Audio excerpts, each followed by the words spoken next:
I recently asked you if you had any questions for me, and I appreciate everyone asked really nice questions. I didn't get anything bad at all, so thank you. I do want to address those right now because there was some really good ones. I posted this on my community tab, and just thanks for everyone who asked questions. So let's jump on into it. So the first question is, how did you get started on your crochet journey? Number one, I was over 40, so there's plenty of time for everybody to learn. And I had mentioned it to a friend of mine that I had known for years. I just randomly haphazard said, I really wish I could learn to crochet. And she had been crocheting for like 50 years at that point, because she literally learned when she was like 6 years old or 9 years old or something. So she was instrumental in me learning to crochet. She brought me some scrap yarn balls, like an extra hook, and got me started like making me do chains and then single crochet and double crochet, and started me out with like a washcloth. As time went on, if I had a question or just didn't understand something, I would ask her, and she was always super helpful about explaining it to me. So yeah, my friend was instrumental in me learning to crochet. This next question is, what is your favorite thing to crochet? And I think as time goes on, we might be in different seasons of life, things might change a little bit. I am really into wearables right at the moment. I had to get up and make sure my camera was actually rolling. Yeah, I'm just really into wearables right now. I feel like a lot of my loved ones have gotten burnt out with me making them gifts. So I guess I kind of went to making stuff for myself out of lack of something to do, but I've really enjoyed it. So wearables are my favorite. Is there any items I refuse to crochet? And yeah, like one thing you will never ever find me doing is making shorts. I know I've seen tons of videos with them, and to each their own, but the idea of wearing crochet shorts does not sound remotely appealing to me. I don't really like shorts anyway, and then yeah, I just don't want a bunch of, that's just not somewhere I want to go. It's just not. What was it that prompted me to start a crochet channel? I was just watching like tons and tons and tons of crochet content, and I feel like Crystal at Bag a Day, she had so many videos, and so I was watching a lot of those and learning a lot about different yarns when she did hauls and stuff like that. So I was watching a lot, and I kind of just thought, I had watched other like YouTube niches before and thought, these people really aren't any different than me. They're just like regular people, so it can't be that hard. And then after I had been watching a bunch of crochet videos for about a year or so, I was like, what, I'm just going to do it. I'm going to do it. And then the follow-up is, and how did I decide on the angle I wanted to take? And honestly, it's taken me most of my YouTube journey to figure out what angle I want, or like what niche it is or whatever. And I guess my thought is, because from my point of view as a viewer, I didn't really watch, like I would watch a tutorial to find out how to do something. I wouldn't just watch a tutorial to have entertainment. I felt like watching too many haul videos wasn't super productive for my mental state. And so I was like, what's in between? Well, and then there's whip videos, which I love seeing everyone's whips, but if you're wanting to post, like twice a week or something like that, that's a lot of projects you need to be working on. And we are empty nesters, but, I do work full time and just have other obligations. And so it was really difficult to maintain the rhythm of continually making multiple things to share all the time, and kind of felt like I was on a hamster wheel a little bit, and thought, there has to be something else. And I would like to, watch something that is about crochet, but also like about my life. So like yarn adjacent, if that makes sense, like yarn related. So it's still about my favorite topic, but just a little bit further out there. So, and then you know, some of my videos that have the best views on them and then the best like comments and engagements and stuff have been the videos where we're not talking about a project or unboxing something. Like it's the ones where it's like more of a heartfelt talk between us. So I just kind of thought that's where I want to go, and I'm going to keep trying that. And if I fail or things are going badly, I will switch it up. But for now, this is where I'm going. Okay, so the next question is asking me how do I handle trolls? And I actually love this question. So the first thing that, I mean, I think what scares people away from posting on YouTube is trolls.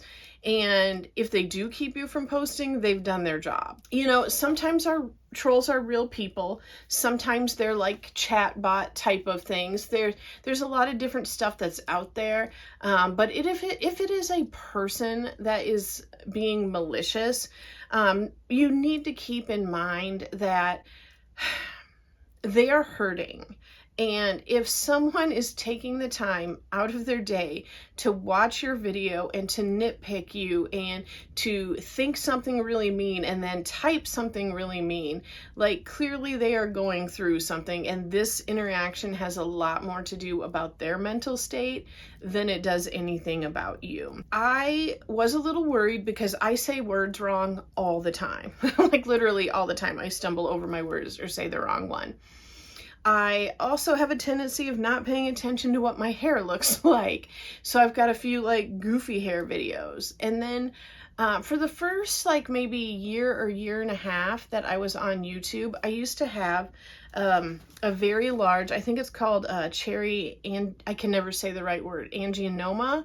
It's basically like a mole, but it's red. It has a blood supply to it. I'd never gotten it taken off because it wasn't harming me in any way. It was considered a cosmetic procedure. You know, it wasn't bothering me. But we did kind of look into it, and to go to a dermatologist and have it taken off, it actually only cost a couple $100. And so I did do it because once in a while, like very once in a while, I would like catch it on a brush or something. And so there was that, but surprisingly, no one ever like called me out on that. No one has ever called me overweight, you know, things that we all might be, you know, a little insecure about or whatever. Nobody has ever attacked my physical self at all. Sometimes I'll get a comment and I'll have to reread it and think, okay, is this person trolling me? Or is it an issue where, number one, could I be oversensitive about it, which is entirely possible? Or number two, are they saying it in a manner that doesn't really convey what they're saying? This can be to the way that people type on the internet. You know, sometimes they are much more like abrupt when they type things in instead of how you would say it in person.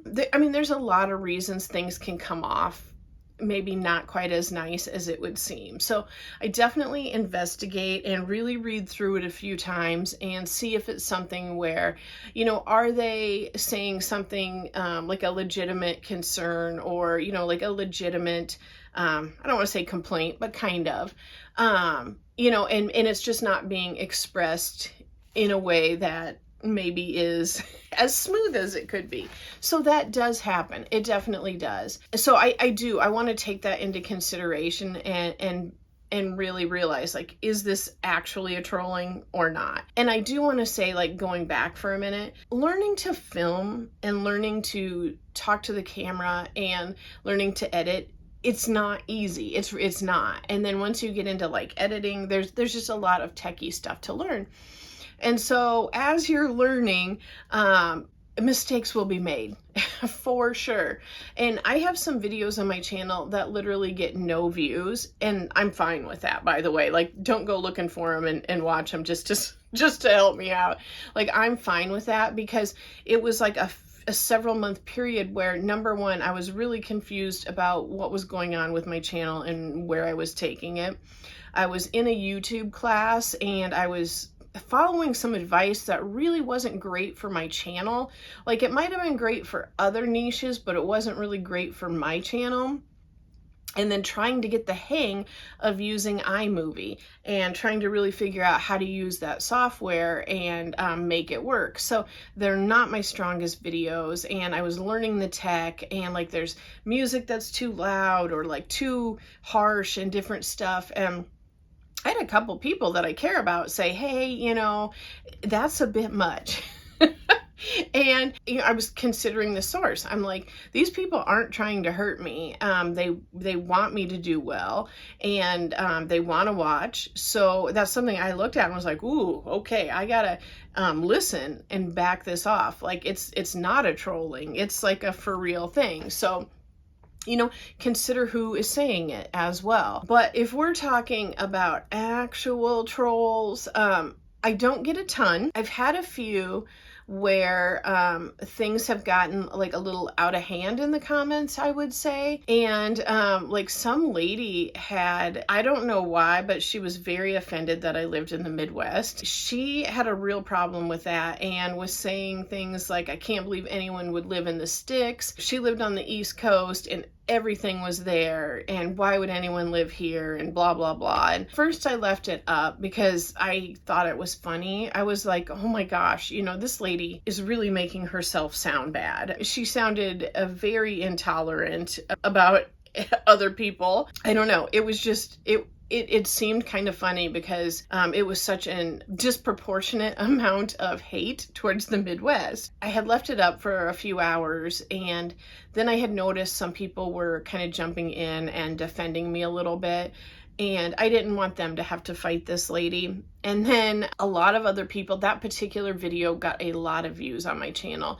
And it was a lot of people that weren't regular viewers. The algorithm was really pushing it out there to people who hadn't watched my content before. You know, a bunch of people were popping on, and, you know, I'm here in Iowa, and they're like, hey, from Illinois, hey, from Minnesota, you know, all these Midwestern towns. And I really want my comments to be a safe spot for people. And so I was like, nope, there's other Midwesterners here. I'm getting rid of this lady's comment. So I hit it and I blocked her. And then I have had one other comment that kind of like, I don't want to say stuck in my craw, but like I said, if it's a legitimate thing, then I'm like, okay, you know, I'll think about it. But this lady clearly either vastly misunderstood the video or she didn't watch it. I don't know what the deal was, but she was so upset with me about the video I did about ordering from the Wool Warehouse. If you watch that video, you will know that I gave it rave reviews. Like, I loved it. I loved all the yarn I got. I was talking about how the shipping was amazing. It was only like $6.30 or something like that to get this yarn from the UK. Yeah, if you watched it and listened to me, like, I was like A+ for Wool Warehouse. And she just ripped into me about how I was talking horribly about them and blah, blah, blah. And I had said in the video that there was a hole in the bag. They had used like a poly mailer that when I had ordered from Laughing Hens, it came in a much stronger bag. And that really set this lady off. I wasn't saying that Wool Warehouse did it. I was just talking about how it goes all the way to customs and then here and the different mail services. And I had said that the bag was really like dusty and dirty because I live on gravel road. And that was like a sticking point to her, because not only did she put that in the comments, she also was then writing it on other people's, like in response to other people's comments. So in the beginning of that like comment too, she also wrote, Shannon talks yarn, Shannon talks, and then she put the poop emoji. So now it's kind of a joke between like my husband and my daughter and me. They'll be like, how's your latest video going? And I'll be like, well, no poop emojis yet. So it's just become a joke. It didn't hurt my feelings. I was more just annoyed that, like, if you want to rip into me, like, maybe actually listen to what I'm saying before you do it. What you might not know is that number one, you can block anyone on YouTube. Block an account. They can still see you, they can still comment, but I will never see anything. They could be writing 10 comments on every one of my videos and I will never see it, and you, the viewer, will never see it. So they can get as mad as they want or do whatever, but I will never know. And then the other thing you can do, there's an area when you're setting up your channel, and you can go in at any point, and there's a blocked words list. So you can type in whatever you want. I have a bunch of swears in there. I have like some questionable emojis. Some of this I did because there are like the spammy chatbot things where they're like wanting to redirect you to something questionable. Certain words in there to block those comments as well. But I also have like a bunch of political figures' names in there. I have, just different words that are hot topics. I have them in the blocked words list. So it doesn't necessarily mean that that comment is gone forever, but it goes into like a holding area. That's something where I will just check every so often and see if there's any comments that are held for review. And I think that is a wonderful feature. So if being trolled is something that has held you back from starting a YouTube channel, but there's also like a ton of videos that tell you how to set up your YouTube channel and how to get all those settings done. What is my favorite yarn brand and colors? So I really love autumnal colors, even when it's not autumn, like fall colors, your burnt oranges, your golds, browns, tans, like all those like earthy autumnal colors, like those 70s colors, things like that are probably the ones that speak to me the most. My yarn tastes are so varied, it is really hard to pin down like a specific brand that I love, but I would say that as a whole, if I were to pick one line of yarn, I would probably say Joann's Big Twist, because I like the Big Twist value. It is a great value. It's definitely softer than some other value yarns. I like how much variety there is in the Big Twist yarn. I feel like they bring out new stuff. Not all of it is my style, but they do a good job of keeping things fresh and changing things out. It's always disappointed if something you love is discontinued, but I would say just across the board, probably Big Twist value based on variety, availability, price, not trendiness, but freshness. I don't know. Do I have a favorite crochet pattern or stitch? So I would say I'm a texture person. I absolutely love baubles. Now, would I want to make a blanket of bauble stitches? Probably not, because I lack the patience to do that. Do I love them in a thing? Like if it's a row or something like that? Yes, I absolutely love them. I love the texture. I love the feel. I absolutely love it. I have something I'm working on, and it's called, it's about the fantasy self and the lies that my fantasy self has told me.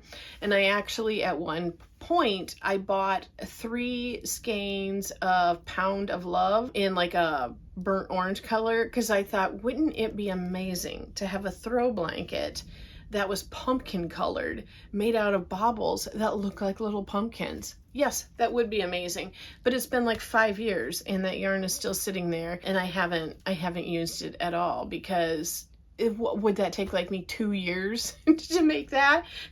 I don't know, but I am looking forward to sharing that fantasy self video with you, because I think that's something we all probably a time or two have fallen for lies we've told ourselves. So if you are not subscribed, I would love it if you would subscribe so you would know when that video is coming out. And do I have a go-to project when I don't know what else to make? And I would say yes. I am working at changing out a bunch of the beanies I have to make them more of the colors that I'm wearing now, because when I started making beanies a few years back, I was all over the board. Different yarns, different stitches, different patterns, different colors, and a lot of them that I have just don't, they're like so colorful or just patterned, it just doesn't go with my clothes. So I'm slowly working at switching those out, and I have 2 patterns that I normally do. One I have a video on, it's about like a scrappy beanie, but I make them the same whether it's solid or scrappy, so I'll link that. And then another one is from Alicia at Little John's Yarns, and it is a slouchy granny square beanie, and that's probably my two go-to. And then I do also make, if I have scrap yarn and I kind of need like a palette cleanser, I will make like little newborn beanies, and I make them the same as I make my beanie, just much smaller, and those are for donation projects. But sometimes it's a good project to take in the car, or like just, you know, if you can crank one or two out in an evening. So if it's just something I'm not ready to start on a big project, I can do a couple of those. What is the project that has brought me the most joy making it? You know, it is really hard to say. They're both kind of silly. One of them is a witch's hat I made myself, and I've got a video. It was one of the first ones on my channel, so it's a little rough, but it's very short. So I will link that. If there's not an iCard, it'll just be linked in the description. I don't know if I even really want to admit this, but I made my friend's cat a little... I don't know what word I should use on YouTube, because I certainly don't want it to be like a questionable thing, but I made a catnip cat toy for it that looked like a little illegal substance. So it's kind of funny, it's silly, it's catnip, and the cat does love it. And then the last question is, any suggestions for organizing and keeping some kind of list so that you can know what you have before buying more yarn for a particular project? And I am still working on a good system for organizing my yarn. I'm not gonna lie. It seems like I can keep it clean for about a month, and then it all starts trickling out into the room because I dig through and don't put stuff back. I just start on my project. I am still working on that, but what I do have, and I will put a link to this, it's a Canva document I created. I've got two of them I'll share here with you. This is a project planner. This is just something I worked up for myself and wanted to share with you, but it has project name, the pattern, like if you're using someone's pattern, what hook you need, and then I have yarn and amount needed. Here you would also put, this is the to buy list, so when you're going through and deciding what yarn you need for the project and what it calls for, then you can look at your stash and see what you have that fits into there, and if you need other things, mark that down to buy. And then it's also got a few things along the way, like a progress tracker if you want to jot down like your stopping point so you know where you are, and then an area for changes to the pattern if you've made any, and then another area for notes. So this is free, so I'll have that linked down in the description box if you want to print that out and, you know, 3-hole punch it and just put it in a like a little 3-ring binder. And then I also have one here, like if you are a crochet YouTuber, it's a crochet video planner where it's kind of the same thing, but it's got like the project, the supplies you need, the goals of your video, when you want to post it, some of the back end things that need to be done to the video, and then just some important notes down there like your title and your thumbnail ideas. But under the supply section, you know, that would be like, again, doing that inventory, seeing what you have. Like I just kind of filled this out, my finger knitting blanket redo, which I want to do. And under supplies, I have 5 skeins of jumbo yarn. And then I put down, I would need 2 more skeins for a border, and then a jumbo hook, which I have. So yeah, that's really the best I have done at this point, but I do think the project planner can be helpful. So I will have both of those linked below if you want those. I did think this was fun. I know the part about the trolls got a little long-winded because I enjoyed talking about it. Sorry. Anyway, if you have any other questions for me, go ahead and leave them down in the comments. I probably won't do another Q&A video for a couple months just because it might get boring, just hearing me talk about myself. But yeah, leave them down below if you have any more, like if you missed that community post. So I look forward to talking yarn again with you soon. Bye.